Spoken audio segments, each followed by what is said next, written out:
The idea of federal character in Nigeria did not start with the establishment of the Federal Character Commission, FCC. The concept goes back much further than that. During the colonial administration, a quota system was used for recruitment into the armed forces. The idea being that no one ethnic group should dominate such a post. This idea took hold, and by the time of the 1994-95 Constitutional Conference, it was clear that as a general principle, federal character was an idea embraced by most Nigerians. Although the 1979 Constitution stated that all states of the Federation be adequately represented in the social-political life of Nigeria, it didn't actually define the means to ensure compliance. This was rectified by the recommendations of the 94-95 Constitutional Conference, and in 1996, the Federal Character Commission was established by Decree 34. The Federal Character Commission is to ensure that all states and zones of the Federation are adequately represented in the public service.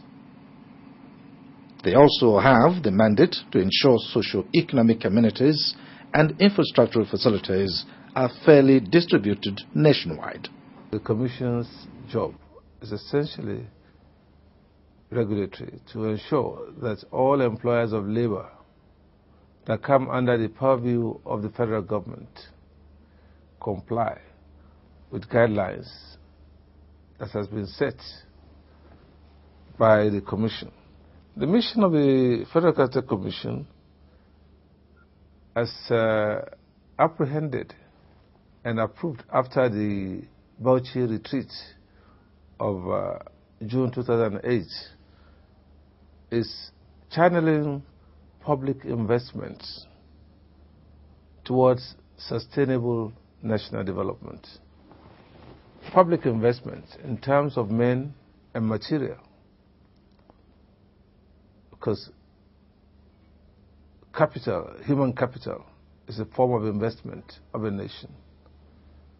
And one of our jobs is to find ways in which such resources can be maximized to the advantage of the ultimate growth and development of the nation.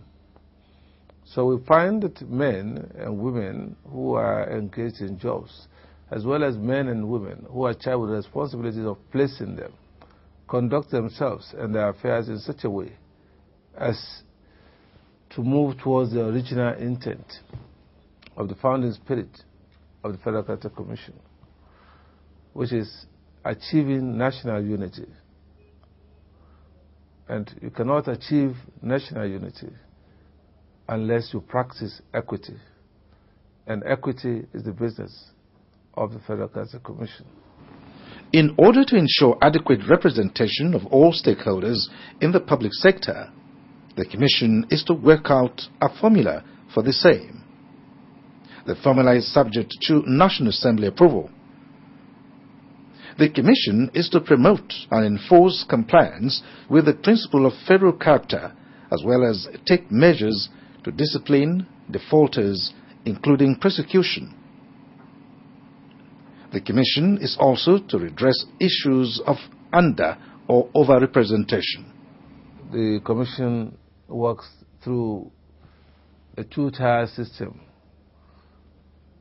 There is the bureaucracy, which is made up of civil servants in the Commission, whose jobs are to facilitate the achievement of the original mandate. We have in that bureaucracy administrative departments, legal and enforcement departments, which have professionals trained in the art and science of investigation in relation to our function. But at the level of the Commission itself, there are in place 12 constitutional committees, each of which is charged with overseeing the activities of the various arms of government. It is these constitutional committees that design the criteria for monitoring, that design the criteria for eligibility of any government agency for the certificate of compliance. So we work through committee system, and we have a bureaucracy that supports this committee system. The Commission is a creation of both the Constitution, the 1999 Constitution of the Federal Republic of Nigeria, and the Federal Character Commission Establishment Act, Cap S7, Laws of the Federation of Nigeria, 2004. It came out originally in 1996 as a decree. In other words, the Commission was actually established in 1996 before the coming into operation of the 1999 Constitution. But the Constitution now formally established the Commission as one of the 14 federal executive bodies of the Federation. Now the powers, functions, and duties of the Commission are clearly stated in both the Constitution and the Act. Regarding enforcement, enforcement is one of the 4 core mandates of the Commission. The Commission is empowered to enforce compliance with the federal character, guiding principles, and formula. The essence being that, this is a novelty as far as Nigeria is concerned. Before 1999 Constitution, no previous constitutions never made the principle to be enforceable. It was non-justiciable under the 1979 Constitution, but under the 1999 Constitution, federal character provision is now justiciable. Non-compliance with the federal character provision is a crime under both the Constitution and the Enabling Act. A number of offences are created under Section 14 of the Act, and the penalties are stipulated under Section 15 of the Act.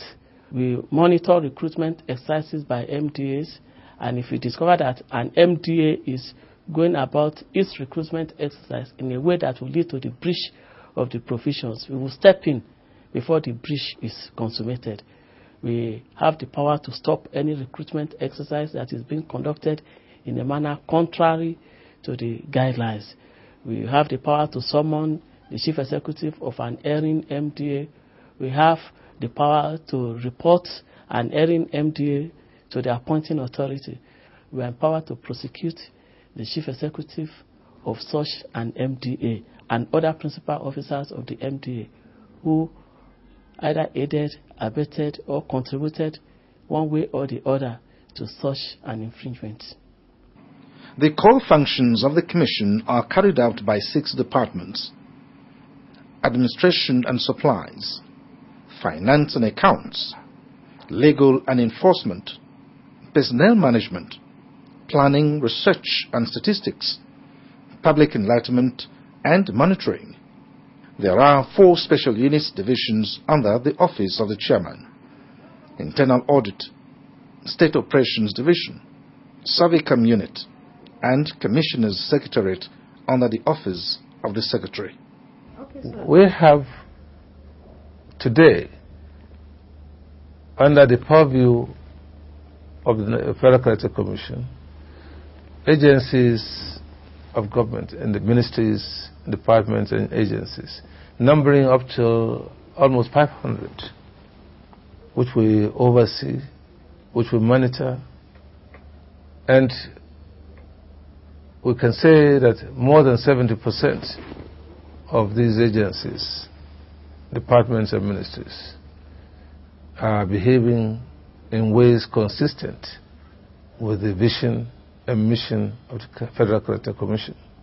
The Commission has, within this past couple of years, revised the various guidelines, because we work on guidelines and formulae for ensuring adequate representation within the Commission.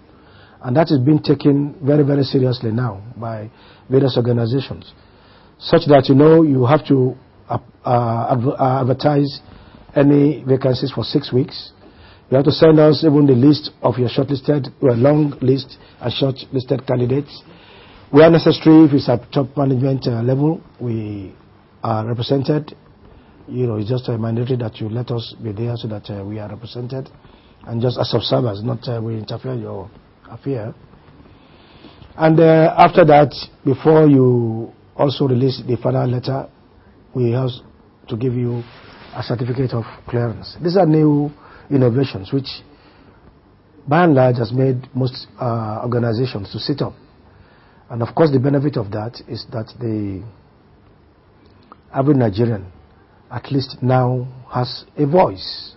Maybe a small voice at the moment, which never existed before, which means you have a fair chance of getting employed, or a fair chance of competing for a space in any employment that's advertised, which before now, except or you have an uncle or you have a big sister or whatever, you know it's just a gimmick. Monitoring activities of the Commission are carried out through 12 constitutional activities. A coordinating committee regulates and coordinates the activities of the 12 committees. It is made up of the executive chairman, chairman of constitutional committees, and secretary to the Commission. The 12 committees are Agriculture, Water Resources and Environment, Communications and Broadcasting, Defense, Economic, Education, Employment Productivity and Labor, Health, Judiciary, Power and Energy, Science and Technology, Women Affairs, Youth and Sports, Tertiary Education and Transport. We have committees that are created to oversee MDAs. That each committee is in charge of specific MDAs for the purpose of monitoring the application of federal character. Apart from the committees, we also have interactive sessions with organizations under the purview of these committees. We also visit the states to interact with the state governments and local governments for the purpose of ensuring the application of federal character and monitoring their adherence to the guidelines of the federal character principle.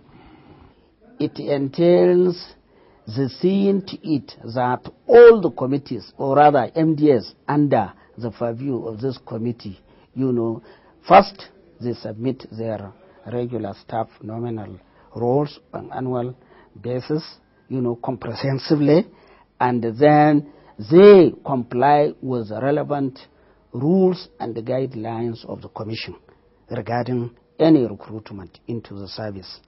First, they must make sure that no state is represented below 2.5% and no state is represented above 3%. That is the requirement. And they must also make sure that they advertise and they give 6 weeks notice within which prospective candidates should apply. And they must employ the use of at least 2 nationally read newspapers, one in the south and the other one read widely in the north. These are some of the, provisions of the guidelines. The House Committee on Federal Character held a public hearing on a bill to amend the Act establishing the Commission in a bid to give it more powers. The hearing was held 3rd to 4th March 2009. The amended bill seeks to establish the Federal Character Enforcement Department and also to increase penalties for offenders violating any of the provisions of the Act. It also seeks to harmonize the Principal Act with constitutional provisions. The Commission, through its submission, sought for amendments as regards functions to include gender equality and the physically challenged, budgetary proposals for provision of social economic services and amenities to be done in conjunction with the Commission, for the Commission's mandate to cover companies in which the government has a 40% stake. In creating departments and sections, the law should be sufficiently flexible so that every time you want to place the law, you don't have to go and amend the law. You can put the general clause, which is already there, that create departments and units whenever appropriate. And you can collapse some, and you can remove some. So what we are trying to do is not for this commission, but it's just expedient that at the point when we concluded our retreat in Bauchi, we found there was a need to put this. And I think the law is sufficiently flexible. In the year 2006, the Commission constructed 10 state offices: Adamawa, Akwa Ibom, Ebonyi, Enugu, Kano, Nasarawa, Ogun, Osun, Sokoto, and Yobe. Contracts for 2 other offices, Edo and Kogi, were awarded, bringing the number of state offices to 12. The Commission presently has an office in each state of the Federation and the Federal Capital.